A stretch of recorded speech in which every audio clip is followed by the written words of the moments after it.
kind of the shift.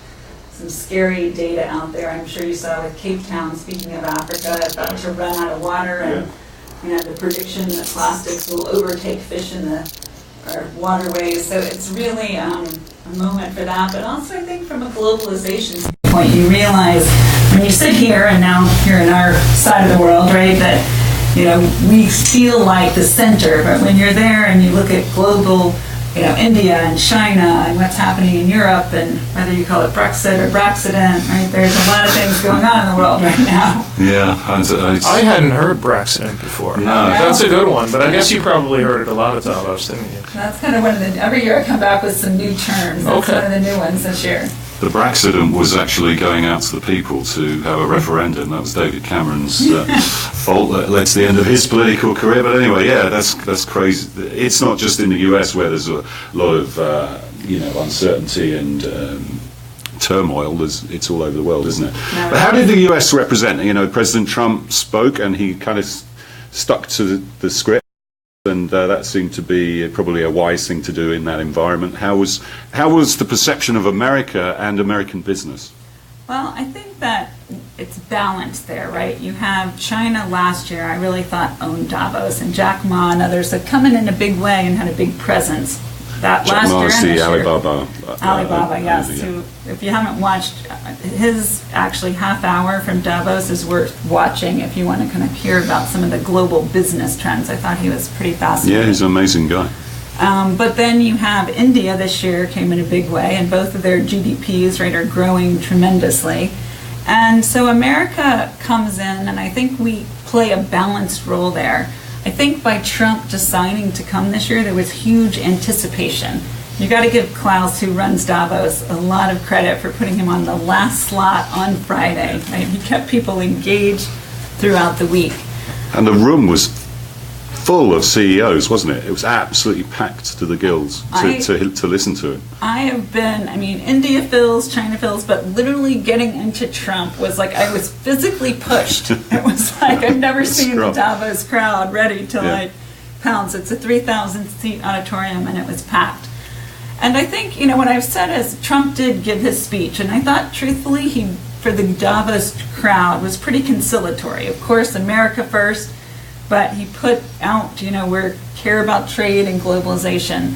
Unfortunately for me in Q&A, I've never seen one of our leaders booed, and I think that was around a topic really relevant to us, which was when he went after the media and talked about fake news and not trusting the media. And that crowd, which has probably a lot of media, I was actually sitting next to someone from one of the major networks, did not take that so well. So I think it's interesting to see those messages, how they play on the global, that type of stage is a little bit different. Well, I'm kind of glad to hear that, actually, as a member of the media. It's nice for someone to stick up for us occasionally. Yeah, no, but that's been... You would have been pleased. Yeah, it's clearly worked well for him with his core in the US, but it's become, it's almost like a phrase that I don't like using, fake news, because it's almost giving it credence, isn't it, by using Correct.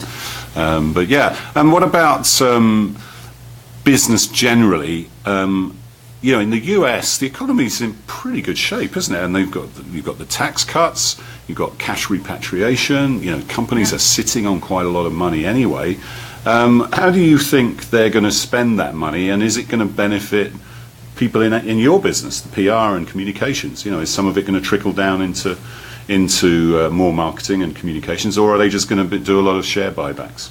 Well, I think it's a combination right now, right? Economic prosperity is at a high in the world, but there's not a huge amount of confidence in business. Look at the stock market the past couple weeks, right? It's literally, for those of us that are in it, it's kind of a wild roller coaster ride, and that goes from 10 in the morning till 3 in the afternoon, right? So I think what's happening right now, and we saw a lot of it last year, it's a tough business year, is people still don't have the confidence in the future. Retail, a lot of the areas that we used to thrive and where people were shopping all the time are shifting, right? Huge shift in terms of Amazon and, in broadcast, what's happening with Netflix, right? It's taking kind of Shonda Rhimes and others these days out of the networks. And so I think the shifts are really making people nervous. And I do think there's going to be spending. The question is who's going to spend? Yeah.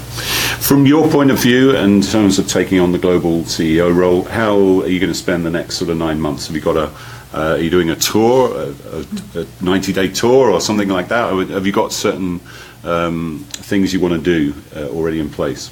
Well, the good news is I'm coming off of the role of global president. So last year was a bit of my tour year and getting settled in.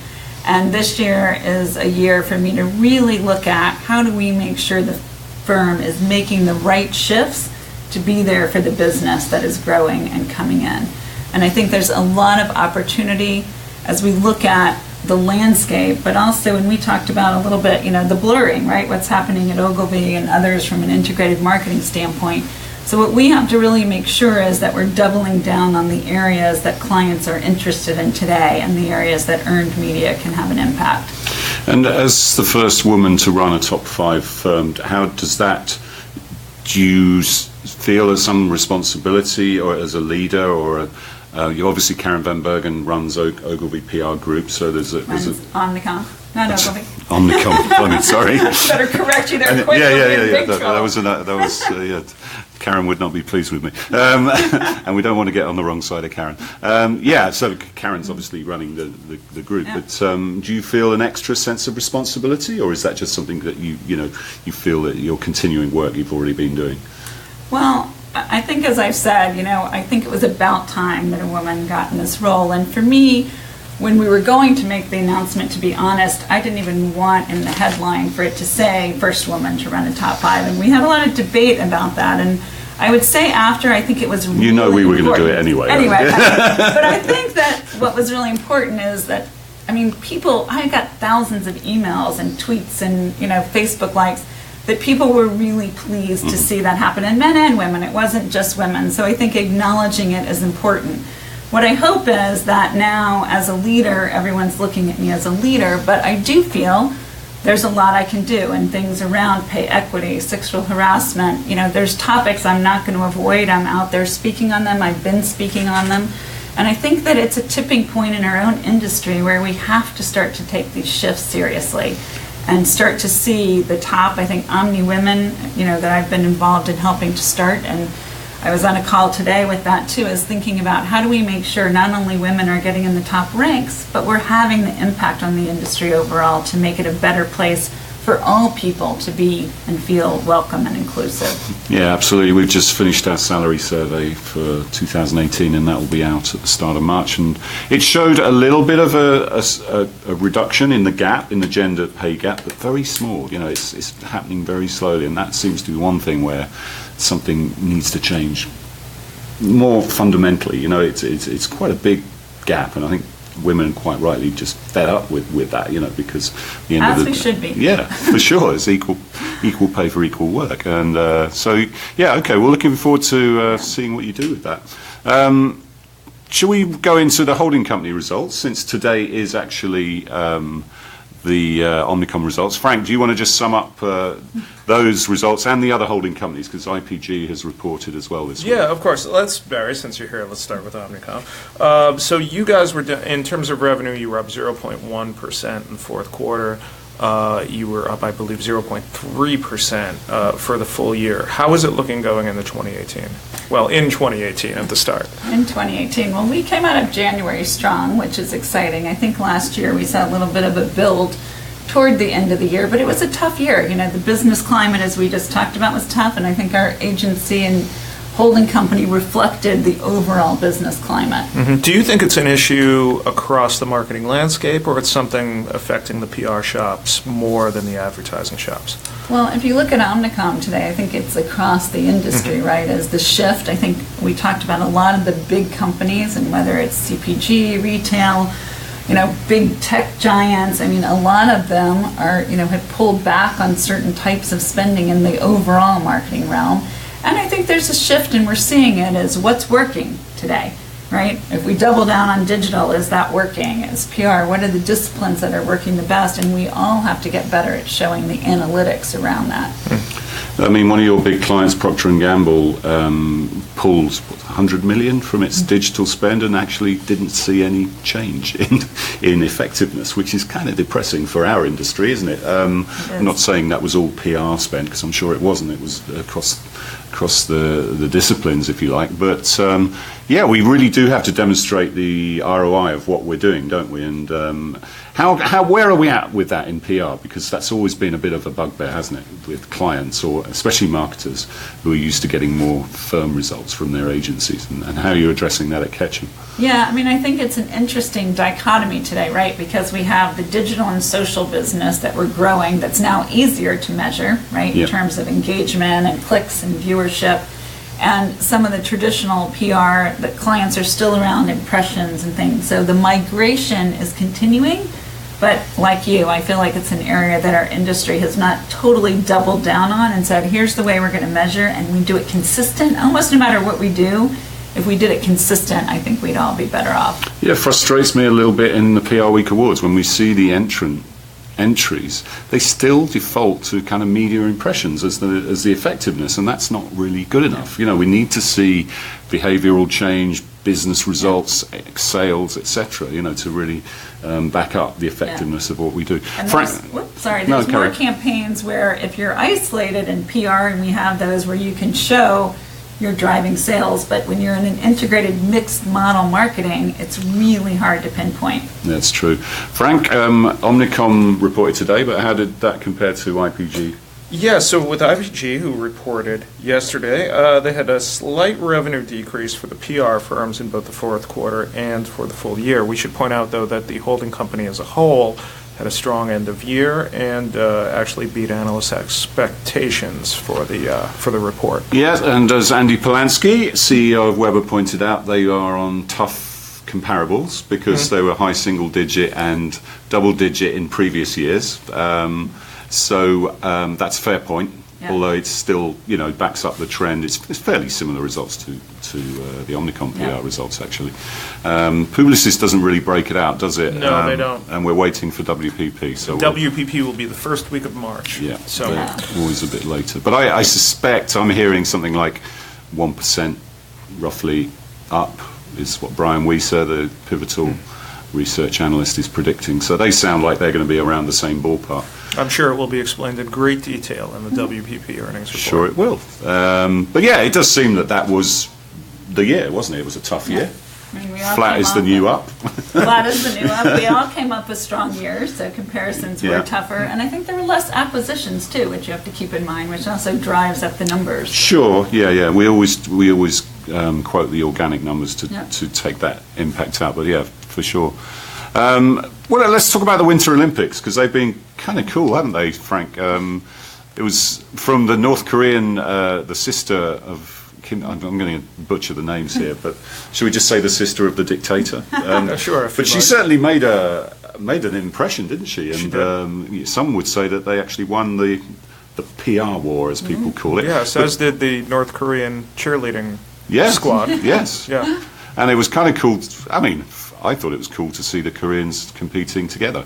Means a lot to their country, and it's not, I don't know whether President Trump has achieved the impossible here by driving the North and South closer together, or whether that was always going to happen during the Olympics. Look, I mean, trying to look at this as objectively as possible, I don't think you could say it was a successful trip for Pence to go over, and kind of looked a little bit stingy, not standing up for the Korean delegation. I don't know. It just seemed like a bad idea to send him over to me. Yeah, the optics were not good with him looking stern-faced in the foreground and the sister in the background smiling. And as people pointed out, you know, this is a horrible, brutal regime and dictatorship. And, you know, talking about winning the PR war, which is a phrase I hate, by the way. But what would you have advised, Barry, if say, the US government was your client? How would you have advised them to handle that situation? You know, was there a way they could have done it? I mean, Pence said, I ignored her, but I didn't snub her or something like that. Yeah, I mean, I think the challenge is, going in, I don't know what people expected of her. She came across, as you say, very personable and engaging, and the handshakes, and they created the photo ops. And I think the question is, as the U.S. government, what were our photo ops, and maybe how might we have created that But there's interesting positioning, and we're jockeying around the world in a big game right now of politics that I think are interesting. So it's hard to kind of know where the end game is going to be in all this. I'd have loved to have seen Trump there, sitting where Pence was, because I'm sure he'd have done it in a different way. No doubt. I'm not saying it would have been better or worse, but it would have been different. It would have been probably more television worthy. Yeah, I'd have also liked to have seen what President Obama would have done, actually, because I think he might have found a way to. But anyway, different, very different communicators. And they're both exactly. effective in their own way. Don't get me wrong. But I think Korea, has done a nice job, if you think about it, right, of using the games. And sports have always been an interesting intermediary in politics. And I think it's kind of part of this Olympic spirit, if you look at the history of the Olympics, to see what this has done. I totally agree. I love the Olympics. I love the Soccer World Cup. These are totally global. And no offence to the World Championship of Football in the US, which only one country competes in. This is the second straight podcast. I know, sorry, I'm getting a bit Although more upset. people watch it than the Olympics on a nightly average, I believe. So but if you, we did this last week. The that's World Cup has over 1 billion viewers compared to. Barry brings up an interesting point, though. There was all of this talk about the NFL ratings being down all through the season. And if you looked at the opening ceremony ratings in the first few nights of the Olympics, it's down pretty severely as well. I thought they were up. Well, no, the opening ceremonies were down. Right. But once the games got underway, I think there's some stories that really caught people's attention, haven't they? Some of the ice skating, the Chloe Kim. That was a lot of fun. It was. Yeah. Let's talk about that. That was a highlight, wasn't it? Yeah. She loves churros, and she has a very unconventional athletic diet, shall we say. It's not Tom Brady's diet of berries and an average teenager's diet.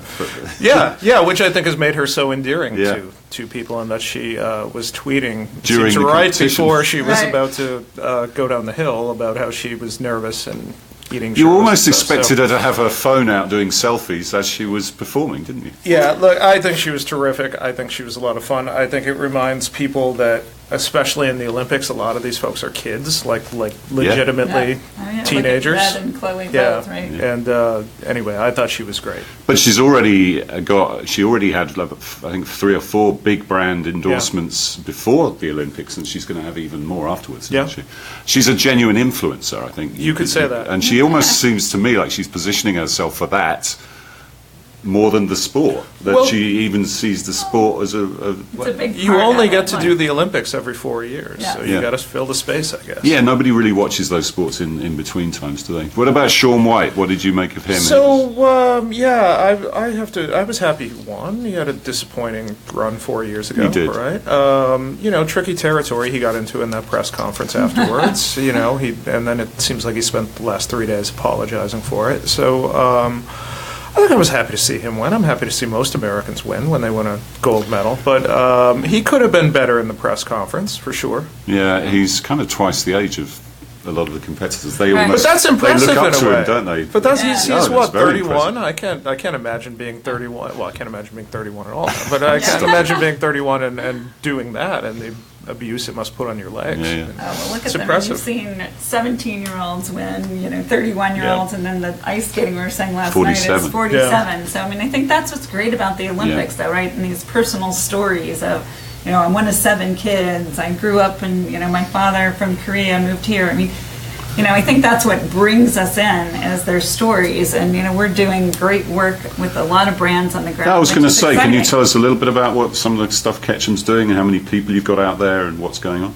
Sure. We have 10 people on the ground. They literally went from working on 17 Super Bowl campaigns to flying to Korea on Tuesday. It was kind of a crazy group for our sports teams. Is that part of Ketchum Sports and Entertainment mainly, or is it part of the main agency? Mainly, and then depending on the accounts we have on the ground, some of our account teams accompany them. Through Omnicom and Marina Mar and Ketchum and others, we do a lot of work for P&G. So we have a combined team. In addition to our 10, we have a lot of Marina Mar people as well joining us, and P&G has been a great one to work for because we have Thank You Moms, and now we have the new Love Your Bias campaign, so speaking to a lot of the gender issues. And P&G actually, interestingly enough, at Davos did a whole pop-up around the myths around women in business. So they've taken a real stance on the topic in terms of all of their campaigns, trying to really eliminate bias in their marketing, which is a great stance, whether you're, at the Olympics or laundry detergent or, No, it's good stuff. Good to hear. Did you enjoy the Tongan representative? The guy who was he competed in the Summer Olympics, and he famously at the opening ceremony was shirtless and all greased up. And which must have been freezing. That, I guess. Which must have been absolutely freezing. Well, that was in the summer, and then he qualified for the Winter Olympics, and they said, well, surely he's not going to do it at the opening ceremony there, and he did. So, have you ever been to the Winter Olympics? Well, no, I haven't, but this one, it sounds like one of the coldest ever, and the winds have been really brutal. So I've been to 3 Winter Olympics, and they're always cold, and I've been in Italy and France and Utah. But people, it's crazy. I mean, they're with their cowbells and their costumes, and a lot of them, you just look at them, and you're literally in 9 layers, and they're just out there doing their thing. So it doesn't surprise me. Yeah, I love the Olympics. I think, and I like the way actually the US athletes have been trying to just forget the politics. They're about the competing with their fellow competitors. Chloe Kim on the podium was like, "Where's your flag?" to her Chinese, and it really reinstalls your faith in humanity, because let's face it, there's some stuff going on, from yet another school shooting yesterday to all the geopolitical stuff. It really, for me, shows how sport can bring out the best in people, and really, I think, can teach some lessons to the politicians, about bringing people together. It really does. And you can compete on the field, right, and then shake hands and hug at the end and support each other. And these athletes are on tour together, a lot of them through the years, and get to know each other. So it is really nice to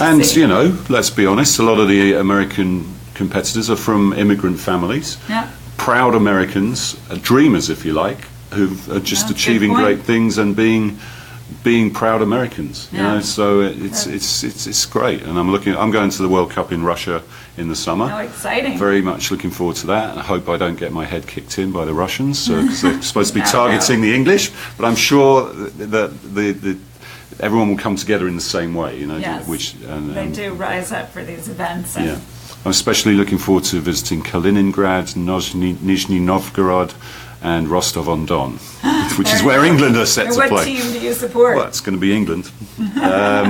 US didn't qualify, I'm afraid. So, I know. It's very sad. It is sad this year.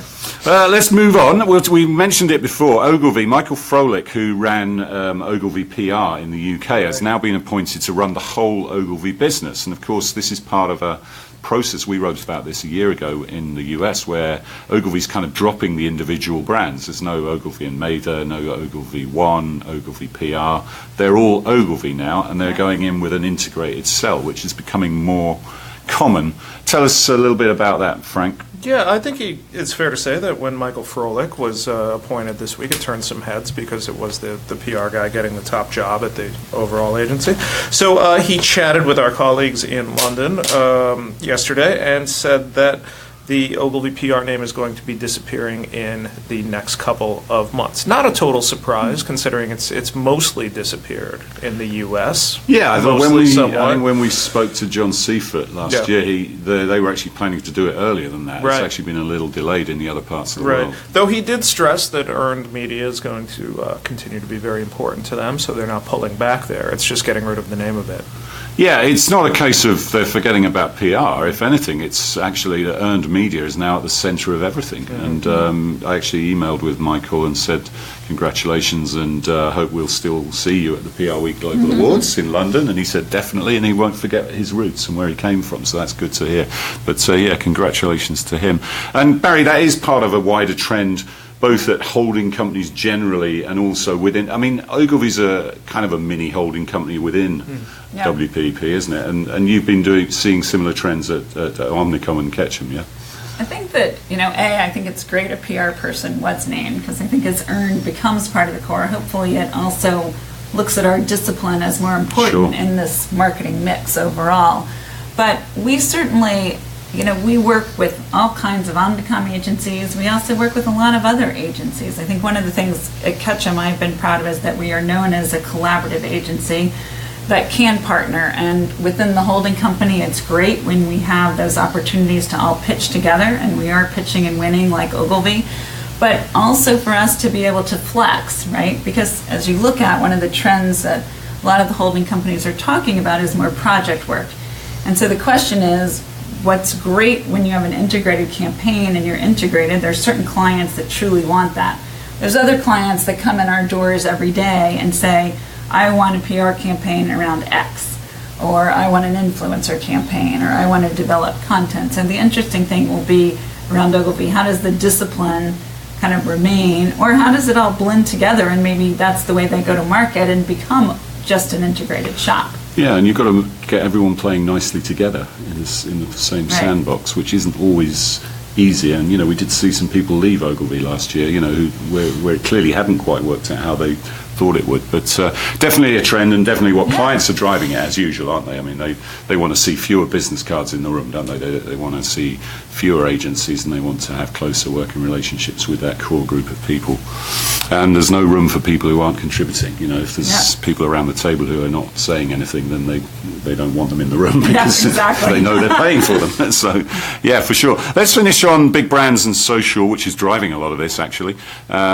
Keith Weed at Unilever made some comments this week about Facebook, about Google and YouTube, and the way brands work with them. We had Andy Farrow from Mars on a week or two ago talking about how they won't go on YouTube. Their brands, they're not convinced that that's a safe enough environment for their brands. I think Keith Weed was not quite as down on it as that, but he definitely was saying, look, you need to take responsibility for these platforms and make sure they're a safe environment. And I think a lot of people saw it as a shot at Facebook too, and just in the way that he phrased this speech and statement and talked about how they weren't going to be on platforms that I think sow discord or sow disunity was the way he put it, and that seemed to me to be as much a shot at Facebook as anything else. Yeah, there's an interesting piece in Wired, wasn't there, about Facebook, where they talked to 50-odd people who used to work there about this whole process of them having to come to terms with the content on their platforms, and they Mark Zuckerberg claims they're not a media company, but they are, and they have to take a responsibility like any other media company.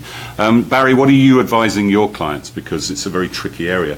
It's a fantastic opportunity to engage at scale, but also some dangers lurk within there. Yeah, well, this topic was at Davos, and Keith was talking about it there as well, so they all saw it coming for sure.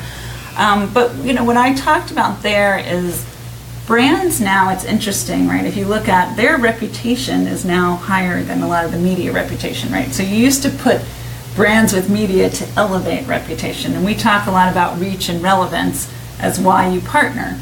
And so the key is going to be the Facebooks and Googles and YouTubes in the world are going to have to make sure that their brands are additive for us to continue to recommend to brands to partner with them. And I think that's the tension right now is, as they, as you say, are calling themselves tech companies, and yet the things and content that are going through them that they're not in many ways, as Keith says, policing well enough to make it safe. And if it's not safe for children and it's not, creating, polarizing people on those venues, then our brand's going to want to associate. So I think it's an interesting time, and we're going to see, as we already are, the YouTubes and Facebooks doing things to intercede. Because look, a huge part of our business has gone to influencers now too. So we're hiring all those YouTube influencers, and if they don't clean that up, that's going to affect that whole side of that business as well. Absolutely, yeah.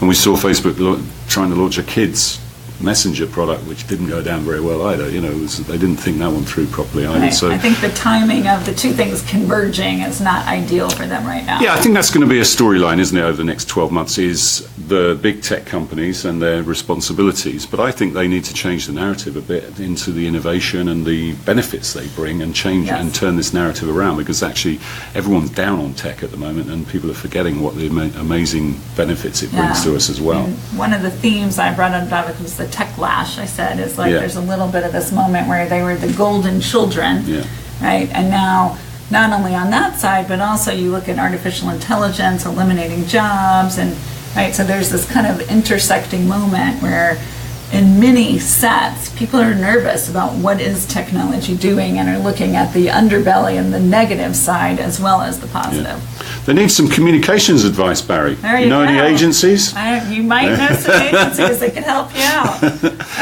It is an exciting time to be in this industry, and I think there are a lot of great opportunities, and the world is in a unique place right now. Our business is changing, and the world is changing, and I think we're all in for a big ride. So it's time to buckle up and make sure we go for it. Yeah, absolutely. Great place to end. Great to have you on, Barry, and good luck with the role. And we look forward to tracking that as time goes forward. So thanks for joining us.